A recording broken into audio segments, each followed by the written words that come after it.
तो हमारा आज का एडिटोरियल है Afghanistan, the rise of narco terrorist states. देखो, नार्को टेररिज्म क्या होता है कि जब हम टेररिस्ट ऑर्गेनाइजेशन का यूज़ करते हैं ड्रग ट्रैफिकिंग के लिए, उसको नार्को टेररिज्म कहते हैं।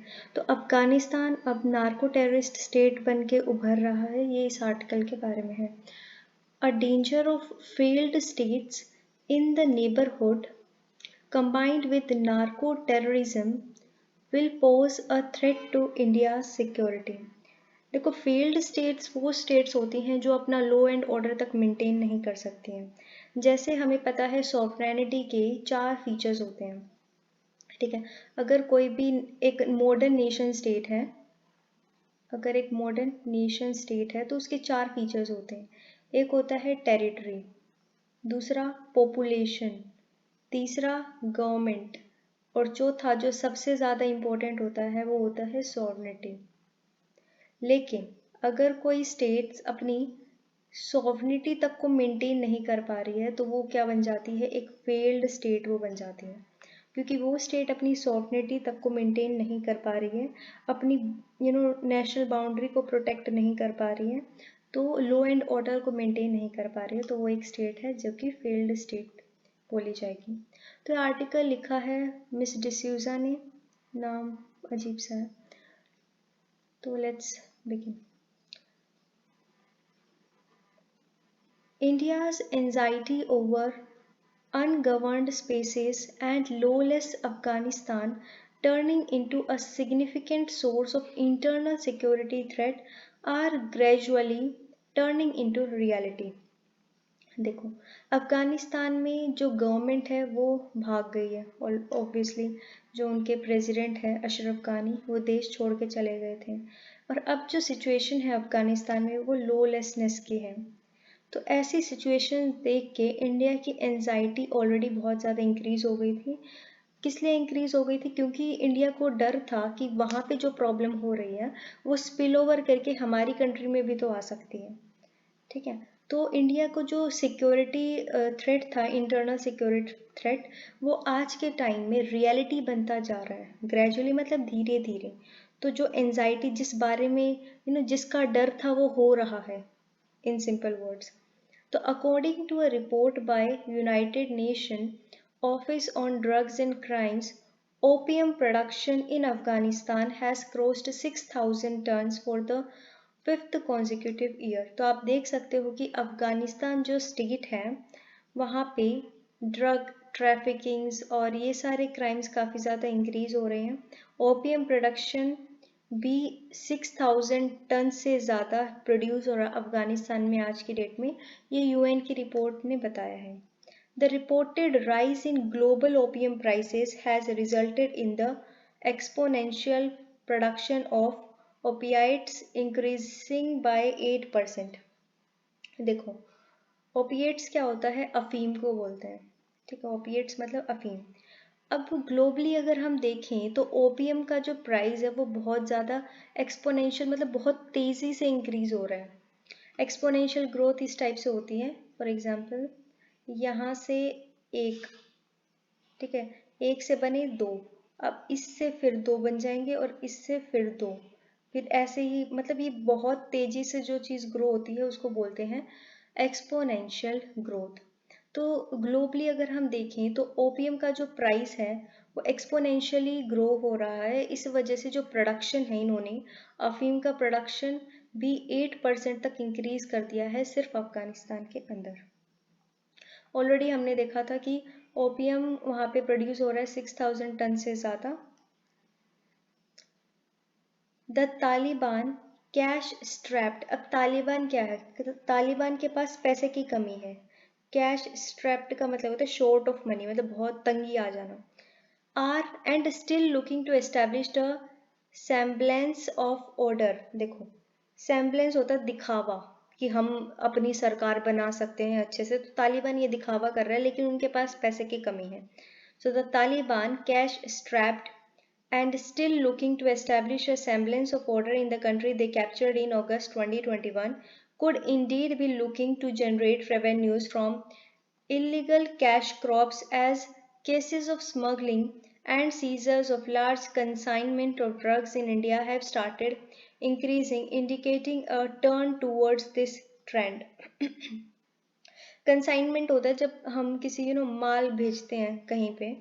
तो अब यहाँ पे क्या कह रहे हैं कि जो तालिबान है जिसके पास पैसे की बहुत ज़्यादा कमी है और जो आज भी ये शो करने की कोशिश कर रहा है कि हम बहुत अच्छी सी गवर्नमेंट इस्टेब्लिश कर सकते हैं अफगानिस्तान में, जब से उसने कैप्चर किया है अगस्त 2020 में।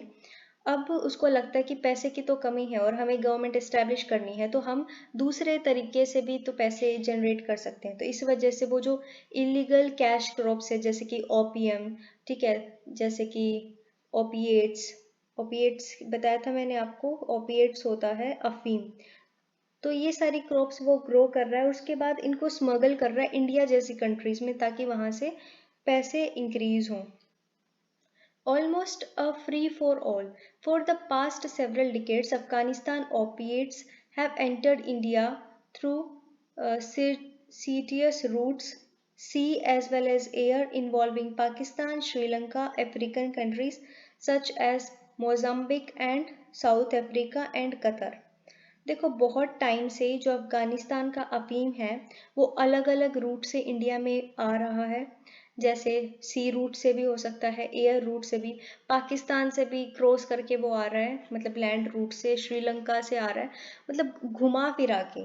सर्कुइटस का मतलब आई थिंक होता है कि डायरेक्टली ना आके किसी किसी कंट्री के थ्रू ऐसे वो हमारी कंट्री में भेज रहा है, लेकिन फिर भी एक बार चेक कर लेंगे।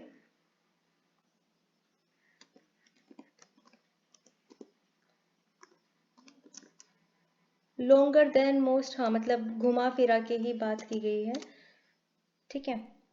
लंबा तथा घुमावदार रास्ता।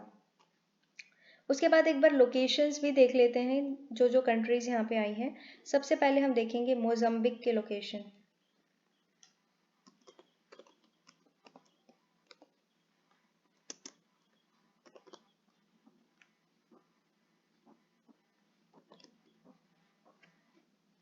देखो अफ्रीकन कंट्री है मोजाम्बिक, यहाँ पे आप देख सकते हो ये साउथ अफ्रीका है, इसी के अंदर एक कंट्री है लेसोथो, ठीक है, अस्वातिनी, और इसके ऊपर ठीक ये वाली जो कंट्री है ये है मोजाम्बिक। तो ये वाली जो रेड मार्क्ड कंट्री है ये मोजाम्बिक है। तो बाकी कंट्रीज हमें पता है, साउथ अफ्रीका का हमने देख लिया।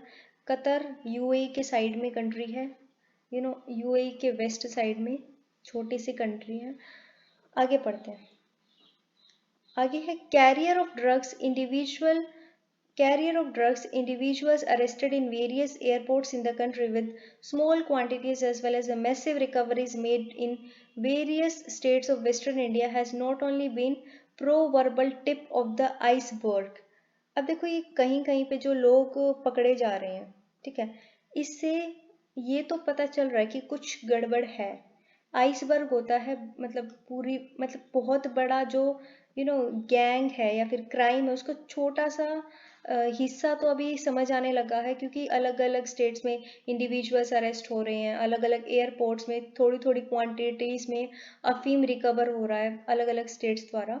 The huge recoveries of heroin in Gujarat alone, 3,000 kilogram in September and 120 kilogram in October, bear testament to the fact that the fall of Kabul and its capture by Taliban may have initiated free-for-all narcotics smuggling waves, which, unless checked, have the potential of destabilizing India's security।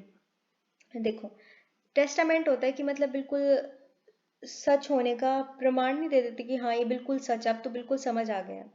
अब यहाँ पे हमने देखा गुजरात में ही अगर example के तौर पे देखें तो सितंबर में 3,000 किलोग्राम हीरोइंस को रिकवर किया गया था, अक्टूबर में 120 किलोग्राम हीरोइंस को रिकवर किया गया था। इससे ये तो बिल्कुल सच हो गया है कि जो काबुल है उसके फॉल के बाद, मतलब वहाँ की जो सरकार है उसके गिरने के बाद तालिबान ने ये जो नारकोटिक्स स्मगलिंग है इसकी वेव शुरू कर दिया। मतलब ये अब फ्री फॉर ऑल आराम से स्मगल करने का वो सोच रहे हैं। तो अनलेस अगर हम ये जो स्मगलिंग हो रही है नारकोटिक्स की इसको चेक करते हैं, ठीक है, मतलब हमें इस पे रोक लगाने की ज़रूरत है, कुछ एक्शंस लेने की ज़रूरत है। अदरवाइज ये तालिबान का जो रैकेट है स्मगलिंग का, ये हमारी इंटरनल सिक्योरिटी को बिल्कुल डिस्टेबलाइज कर देगा, ठीक है, बिल्कुल तोड़ के रख देगा। ये बात यहाँ पे की गई है। अ मैमूथ इलिसिट इकोनॉमी, मैमूथ होता है बहुत बड़ा जिसको बोलते हैं, वेरी लार्ज, तो बहुत लार्ज इलिसिट इकोनॉमी की यहाँ पे बात की गई है। The fact that under the Taliban opium production would increase in Afghanistan was a foregone conclusion notwithstanding the initial statements by the Taliban leadership to gain international recognition. देखो, तालिबान जब आए अगस्त में तो उन्होंने कहा कि हमें आप इंटरनेशनली रिकॉग्नाइज करो, हम एक अच्छी सरकार बनाने की कोशिश करेंगे तालिबान में। लेकिन जो फैक्ट कि तालिबान के अंदर ओपियम प्रोडक्शन इंक्रीज हो जाएगा, ठीक है, और ये सब इसको ना वो नकार रहे थे तालिबान लीडर्स कि ऐसा कुछ नहीं होने वाला, कोई ओपियम प्रोडक्शन इंक्रीज नहीं होगा। लेकिन आज ये सच है, ठीक है, आज ये सच है कि वहाँ पे तालिबान के आने के बाद ओपियम प्रोडक्शन, ड्रग्स प्रोडक्शन और ज़्यादा इंक्रीज हो चुका है। Over the years the Taliban have minted money from this sectors, और अभी तक भी तालिबान ने इसी सेक्टर से मतलब ड्रग्स ट्रैफिकिंग करके ही बहुत सारा पैसा कमाया है। बाय प्रमोटिंग इट्स प्रोडक्शन, इसके प्रोडक्शन को बढ़ा के टैक्स करके, and also by overseeing its smuggling either into Pakistan और ईरान, और उसको स्मगल करके, ये जो ड्रग्स ये बनाते हैं तालिबान वाले प्रमोट करते हैं, इसको स्मगल करके अलग अलग कंट्रीज में जैसे कि पाकिस्तान, ईरान, इन्होंने बहुत सारा पैसा कमाया है।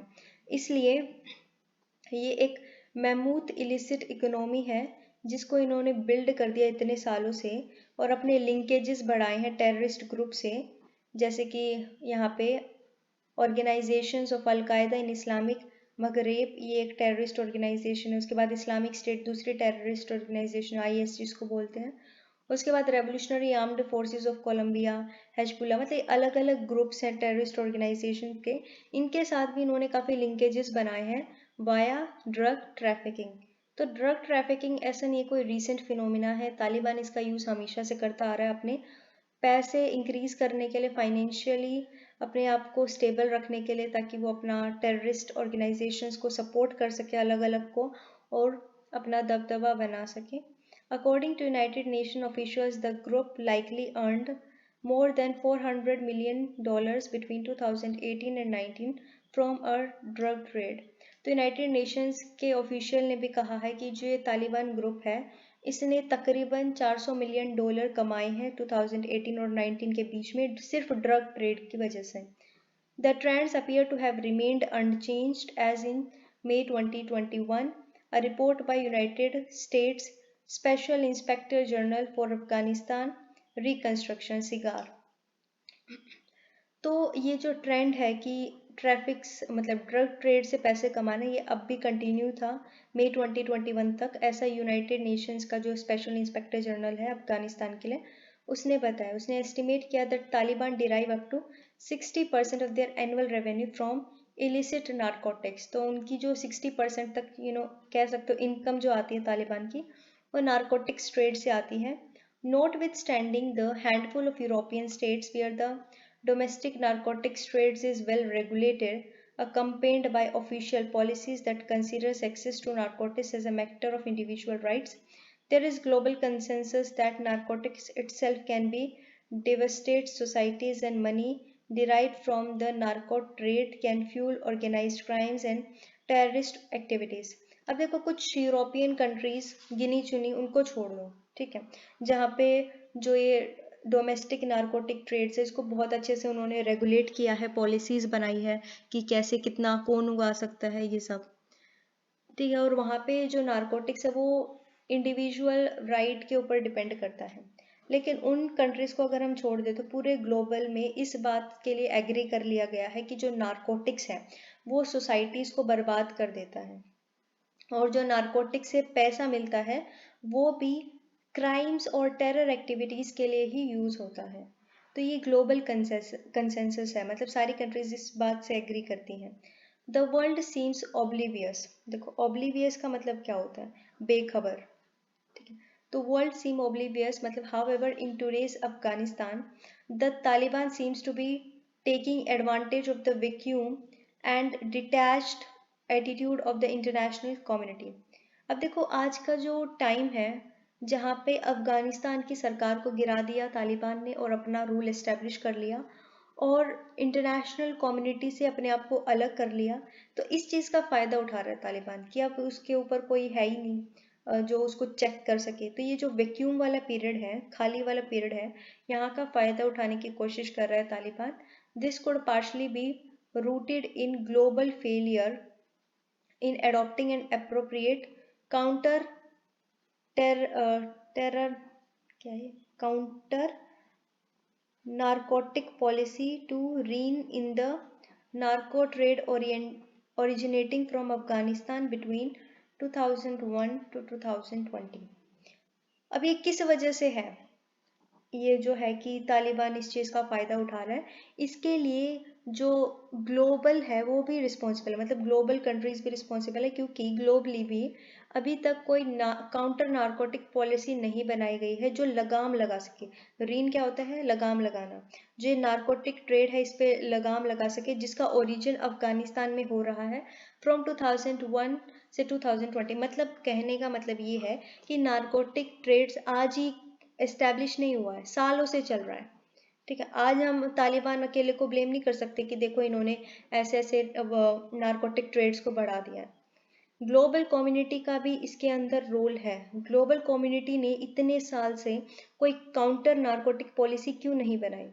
ठीक है, लगाम क्यों नहीं लगाया जब उनको पता था कि अफगानिस्तान से ये सारा जो ड्रग ट्रैफिकिंग का सीन है वहाँ से शुरू हो रहा है, तो अभी तक कोई अप्रोप्रिएट पॉलिसी बनानी चाहिए थी। The rise of narco terrorist states will have serious consequences for the US, Europe and the region. Region मतलब आसपास के पड़ोसी देश।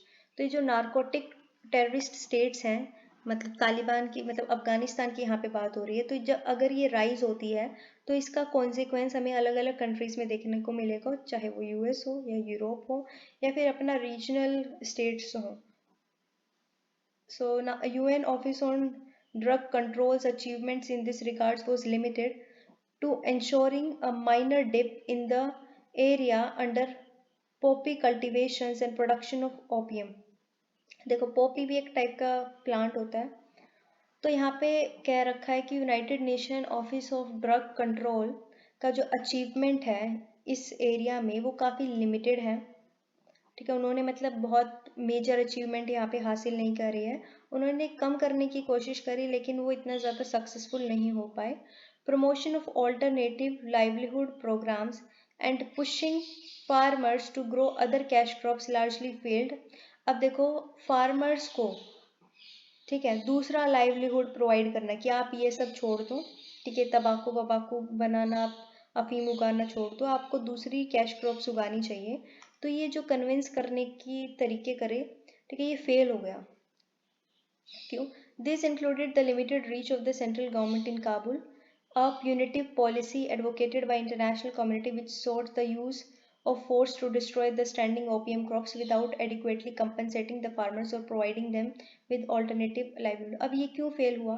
क्योंकि देखो जब सेंट्रल गवर्नमेंट थी काबुल में, उनकी भी लिमिटेड रीच थी, वो मतलब ज़्यादा ध्यान नहीं दे पाई, और इंटरनेशनल कम्युनिटी थी जो वो अपना प्यूनिटिव पॉलिसी से काम लेती थी, मतलब सीधा पनिश कर देना जाती थी। जो जो जिसने उगा रखा है, अगर पता चला कि यहाँ पे ओपियम का प्रोडक्शन हो रहा है, सीधा उसको डिस्ट्रॉय कर देना। ये भी नहीं सोचना कि फार्मर्स ने इसको उगाया है तो बदले में, मतलब उन्होंने पैसे कमाने के लिए ही उगाया होगा ना फार्मर्स ने, तो उनको कंपनसेशन के बारे में भी नहीं सोचना और लाइवलीहुड जो प्रोवाइड कराने के बारे में भी नहीं सोचना, सीधा उसको डिस्ट्रॉय कर देना। तो ऐसा एटीट्यूड देखने के बाद फार्मर्स मतलब वो सोचते नहीं है कि हमें दूसरी क्रॉप उगानी चाहिए। ठीक है ना, यहाँ पे ये जो प्रमोशन था ऑल्टरनेट लाइवलीहुड प्रोग्राम का, ये इसलिए फेल हो गया क्योंकि फार्मर्स के साथ जो बिहेवियर था वो इस टाइप का था। प्यूनिटिव पॉलिसीज उनके सामने, मतलब उन प्यूनिटिव पॉलिसीज से जो भी है इंटरनेशनल कम्युनिटी ने एक्ट किया।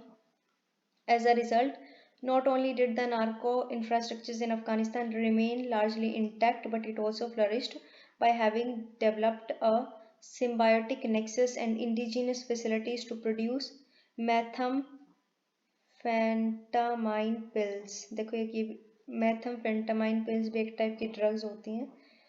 तो इस वजह से क्या हुआ कि जो नार्को इंफ्रास्ट्रक्चर्स है अफगानिस्तान में वो ऐसा का ऐसा बना रहा। सिर्फ ऐसा का ऐसा बना नहीं रहा बल्कि फ्लरिश किया और ज़्यादा ग्रो किया। उसने कैसे एक नेक्सस डेवलप कर लिया, यानी एक रिलेशन डेवलप कर लिया जहाँ पे वो मेथाम्फेटामाइन पिल्स को भी प्रोड्यूस करते हैं। ठीक है, एज अ मतलब अपने यहाँ पे उन्होंने ग्रो करना शुरू कर दिया ये सारी pills. As the United States and international community gradually sought to extricate themselves from the Afghan quagmire, production shot up and is projected to spike in the coming years. तो पहले हम देखते हैं एक्सट्रिकेट का मतलब होता है कि वहाँ से निकल जाना। ठीक है, मतलब कोई डिफिकल्ट सिचुएशन से जब हम निकल जाते हैं उसको बोलते हैं एक्सट्रिकेट। तो अफगानिस्तान से यूएस निकल गए, उसको बोला गया यहाँ पे एक्सट्रिकेट। और क्वेगमायर का मतलब होता है कि बहुत ही खतरनाक स्थिति जब होती है, ठीक है, कोई डेंजरस सिचुएशन होती है। तो as the US and international community gradually मतलब धीरे धीरे sought to extricate themselves from the Afghans quagmire, तो जैसे जैसे धीरे धीरे यूनाइटेड नेशन और इंटरनेशनल कम्युनिटी अफगानिस्तान की प्रॉब्लम से, उनकी डिफ़िकल्ट सिचुएशन से अपने आप को निकाल लेती है बाहर, उसके बाद से ही जो प्रोडक्शन है वहाँ पे, ठीक है, ड्रग्स का ये सब इंक्रीज हो जाता है। और ऐसा माना जा रहा है कि आने वाले टाइम में और ज़्यादा इंक्रीज होगा। इंडिया के ऊपर क्या इम्प्लीकेशंस है इसके, वो अब हम देखेंगे। Organised crimes develop its own survivals and thriving dynamics. तो ये जो ऑर्गेनाइज्ड क्राइम्स है ये अपने आप को ही और डेवलप कर लेते हैं। Countries with the best of intentions and abilities fail to turn the tide which is fuelled by such unholy nexus. अब जो भी कंट्रीज है जिनकी कितनी भी अच्छी इंटेंशंस हो कि इनको इनका जो नेक्सेस है उसको ब्रेक करना है, वो कर नहीं पाती हैं क्योंकि इनके जो नेक्सेस अनहोली क्या होता है, वो होता है ना कि अनहोली, खराब वाला नेक्सस होता है लिंक। तो इनका जो खराब वाला लिंक है इसकी वजह से ये और ज़्यादा इंक्रीज हो जाता है। तो कंट्री कितनी भी अच्छी इंटेंशन के साथ जाए लेकिन फिर भी इनके जो लिंक है उसको नहीं तोड़ पाती है। Afghanistan where neither the intention nor the ability to disrupt the trade exist is emerging as a major narco empire। अब देखो ये और कंट्रीज की बात कर रहे हैं। देखो ये वाला जो है कि बाकी कंट्रीज में क्या होता है कि अगर कंट्री की इंटेंशन बहुत अच्छी है तो भी बहुत हद तक वो ये नार्को ट्रेड है इसको नहीं हटा पाते। लेकिन यहाँ अफगानिस्तान के केस में तो कोई इंटेंशन भी नहीं है, कोई इंटेंशन नहीं, कोई एबिलिटी नहीं। तो इसका मतलब है यहाँ तो जो नार्को ट्रेड है वो अच्छे से उभरेगा। इसलिए अफगानिस्तान एक नार्को एम्पायर बनती जा रही है। Some of the members of the Taliban regime, particularly the Haqqani network, share well-documented connections with the organized crime network। तो अफगानिस्तान रिजीम के ही कुछ ग्रुप हैं जैसे कि हक्कानी नेटवर्क, उन्होंने खुद शेयर किया है कि हमारे कनेक्शंस हैं ऑर्गेनाइज्ड क्राइम के साथ। Whether the global community in general and countries such as India in particular afford to take the detached view towards the enveloping situations remains a critical question। देखो detached view होता है अलग अलग views. अब चाहे international community जो global community का view है या इंडिया का व्यू है वो अलग अलग हो, पर ये जो सिचुएशन है काफ़ी क्रिटिकल क्वेश्चंस हमारे सामने खड़ा कर देती है कि आगे क्या। From New Delhi's perspective, its efforts to curb terror finance at home would achieve only limited results if anti-India groups such as Lashkar-e-Taiba and Jaish-e-Mohammed, now yet again operating in Afghanistan, manage to tap into the money from such narco trade। तो India कह रही है कि India कितनी भी कोशिश कर ले, ठीक है, इंडिया ये टेरर फाइनेंस को कर्ब करने की, रोकने की कितनी भी कोशिश कर ले, लेकिन जो इनकी सक्सेस है वो लिमिटेड होगी जब तक जो इंडिया के खिलाफ ग्रुप्स हैं जैसे कि लश्कर ए ताइबान और जैश ए मोहम्मद इनको पैसे मिलते रहेंगे। तो जब तक इनको पैसे मिलते रहेंगे और ये अपने आप को और थ्राइव करते रहेंगे तब तक इंडिया कितना भी एफर्ट कर ले वो पूरी तरह से सक्सेसफुल नहीं हो पाएगी। अब बात करेंगे outreach to Afghans, the antidote. अब यहाँ पे ना जो ऑथर है उसने औषधि भी बताई है कि ये प्रॉब्लम है तो इसकी दवा क्या है। तो antidote to this phenomena is legitimate, responsible, empowered and inclusive government in Kabul. तो इसकी दवा सिर्फ यही है कि काबुल में एक लेजिटिमेट, रिस्पॉन्सिबल, एम्पावर्ड और इंक्लूसिव गवर्नमेंट बनाई जाए। Economic collapse of Afghan states and the evolving humanitarian crisis must be prevented. जो इकोनॉमिक कोलैप्स हुआ है, जो इकोनॉमी अफगानिस्तान की पूरी तरह से गिर गई है और जो ह्यूमैनिटेरियन क्राइसिस देखने को मिला है अफगानिस्तान में, उसको प्रिवेंट किया जा सकता है। ऐसा नहीं है कि बिल्कुल नहीं करा जा सकता। Reaching out to Afghans and amplifying their voices in having a government that is legitimate and acceptable to them would be a first step in the right direction. तो सबसे पहला काम हमें क्या करना है? ऑथर के अकॉर्डिंग सबसे पहला काम करना है कि जो अफगान के लोग हैं उनकी आवाज़ को बुलंद बनाना है, उनकी आवाज़ को और ज़्यादा एम्पलीफाई करना है कि आपको एक गवर्नमेंट चाहिए जो लेजिटिमेट हो। ये पहला स्टेप होगा। While the Delhi regional security dialogue on Afghanistan, जो दिल्ली है मतलब इंडिया ने एक रीजनल सिक्योरिटी डायलॉग इस्टेब्लिश किया था जहाँ पे अड़ोस पड़ोस की कंट्रीज़ को बुलाया गया था और उनसे बातचीत की गई थी कि अफगान के क्वेश्चन पे, कि अफगान के क्वेश्चन पे अब क्या करना चाहिए। तो उसमें पाकिस्तान और चाइना ने मना कर दिया आने के लिए। चाइना ने कहा कि हमारे यहाँ पे तो कोरोना वायरस है, हम नहीं आ सकते, जो कि एक एक्सक्यूज़ लग रहा था और पाकिस्तान ने साफ मना कर दिया। पाकिस्तान ने कहा कि सारी प्रॉब्लम्स तो इंडिया क्रिएट करा रहा है। Okay, so it did try to reach out the regional countries. India should look for new alliances in the central, west and south Asia. तो ये अड़ोस पड़ोस की कंट्रीज़ के अलावा भी इंडिया को अलग अलग अलाइंसेस को इकट्ठा करना चाहिए, चाहे वो सेंट्रल एशिया में हो, वेस्ट में, साउथ में, to stitch a coalition for the willing. Coalition for the willing मतलब जो चाहते हैं कि अफगानिस्तान में चीज़ें ठीक हो जाएं, उन सारी कंट्रीज़ का एक ग्रुप बना के उनसे बातचीत करनी चाहिए। It is time for New Delhi to step up and reach out to larger sections of Afghan society, including women, civil society groups, political leaders, business groups who are looking for assistance in having a legitimate, representative and inclusive leadership in their country. और साथ में countries के साथ साथ new Delhi को क्या करना चाहिए, उन ग्रुप्स को अफगान्स के, चाहे वो वीमेंस हों, सिविल सोसाइटी, उनको इकट्ठा करना चाहिए, एक वॉइस में लेके आना चाहिए, जिनको एक लेजिटिमेट गवर्नमेंट चाहिए अफगानिस्तान में। A failed states in the neighborhood combined with narco-terrorism cannot be ignored and will have serious consequences for the India's security in the day to come. अब अफगानिस्तान एक फेल्ड स्टेट है, साथ में वहाँ पे नार्को टेररिज्म बढ़ रहा है, तो हम इस चीज़ को इग्नोर नहीं कर सकते, क्योंकि अगर आज हमने इस चीज़ को इग्नोर कर दिया तो कल को हमारी सिक्योरिटी पे इसका बहुत बड़ा कॉन्सिक्वेंस हमें फेस करने को मिलेगा।